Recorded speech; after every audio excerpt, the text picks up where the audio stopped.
সেই সময় আমাকে বাধ্য করেছে ওই পংক্তি লিখতে যে এখন যৌবন যার মিছিলে যাবার তার শ্রেষ্ঠ সময়।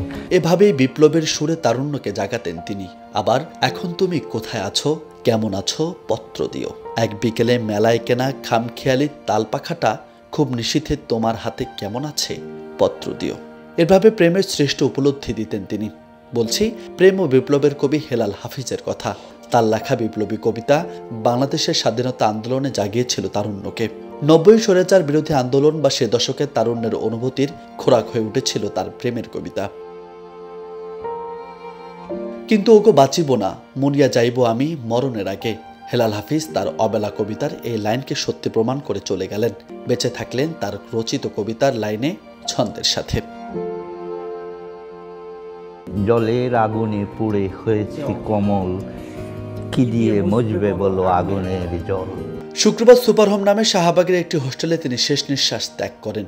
হেলাল হাফিজ দীর্ঘদিন ধরে গ্লোকোমায় আক্রান্ত ছিলেন, পাশাপাশি কিডনি জটিলতা, ডায়াবেটিস ও স্নায়ু জটিলতায় ভুগছিলেন।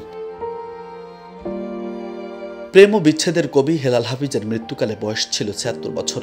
1948 সালে ৭ অক্টোবর নেত্রকোনায় হেলাল হাফিজের জন্ম হয়। 1967 সালে নেত্রকোনা কলেজ থেকে উচ্চ মাধ্যমিক পাশ করে ঢাকা বিশ্ববিদ্যালয়ের বাংলা বিভাগে ভর্তি হন।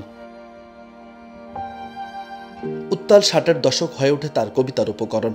1969 সালে গণ অভ্যুত্থানের সময় রচিত নিষিদ্ধ সম্পাদকীয় কবিতাটি তাকে কবি খ্যাতি এনে দেয়। তার রচিত কবিতা হয়ে উঠেছিল মিছিলের স্লোগান।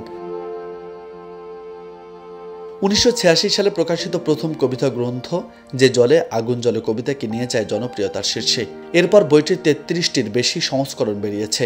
দীর্ঘ সময় নিজেকে অনেকটাই আড়ালে সরিয়ে রেখেছিলেন হেলাল হাফিজ। আড়াই দশক পর 2012 সালে তিনি পাঠকদের জন্য আনেন দ্বিতীয় বই কবিতা 71। এছাড়া তৃতীয় এবং সর্বশেষ বই বেদনাকে বলেছি কেদনা প্রকাশিত হয় 2019 সালে।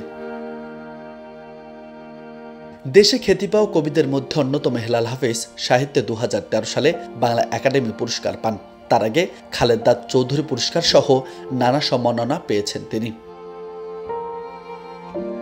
নিঃসঙ্গ হেলাল হাফিজের জীবন গত 1 দশক ধরে কাটছিল হোস্টেলে। তাই তো তিনি লিখেছিলেন, মানুষের কাছে এসে নতুন মুদ্রায় আমি নির্জন হলাম, একাই ছিলাম আমি পুনরায় একলা হলাম। রাজু আহমেদ, বার্তা 24।